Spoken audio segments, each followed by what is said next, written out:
કોઈ વ્યક્તિનું બ્રેકઅપ થાય એના પછી તમે એ વ્યક્તિ સાથે રિલેશનશિપમાં આવશો? હા, એમાં શું છે? સપોઝ એ વ્યક્તિ ડિવોર્સી છે તો? એક મિનિટ, ડિવોર્સી? નો વે! કેમ? ચલો ઇમેજિન કરો કે ન કરીને નારાયણ તમારા એંગેજમેન્ટ કે મેરેજ થાય અને ન કરીને નારાયણ એ તૂટી જાય. અમુક ટાઈમ પછી ત્રીજું એક વ્યક્તિ, નવું એક વ્યક્તિ તમારી લાઈફમાં આવે જેના પ્રેમમાં તમે પડો, એ પણ તમારા પ્રેમમાં.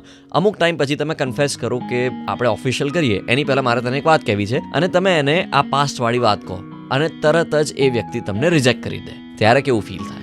બે વ્યક્તિઓ કે જે એકબીજાના પ્રેમમાં છે અથવા તો ફેમિલીએ એમને ફોર્સ કર્યા છે મેરેજ કરવા માટે, એ લોકો અમુક ટાઈમ સાથે વિતાવે છે. એના પછી એમને લાગે છે કે ટાઈમ સ્પેન્ડ કરવું બરાબર છે, પણ લાઈફ સ્પેન્ડ કરવી પોસિબલ નથી. એના કારણે એ બંને અગ્રીમેન્ટ અથવા તો ડિસએગ્રીમેન્ટ અથવા તો એડજસ્ટમેન્ટ અને બધું જ કરીને છૂટા પડે છે.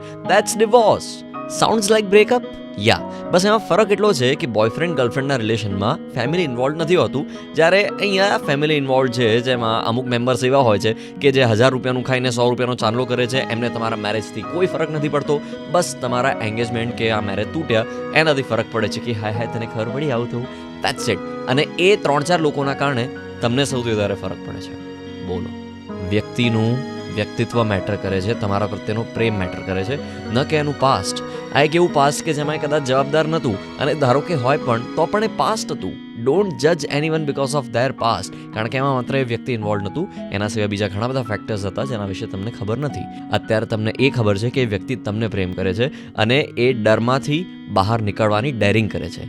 That matters the most. So think about it and don't જજ ધ પર્સન. કારણ કે મેટર જો કરતું હોય તો એ વ્યક્તિનું વ્યક્તિત્વ છે, એનો તમારા પ્રત્યેનો પ્રેમ છે, ન કે એનું પાસ્ટ.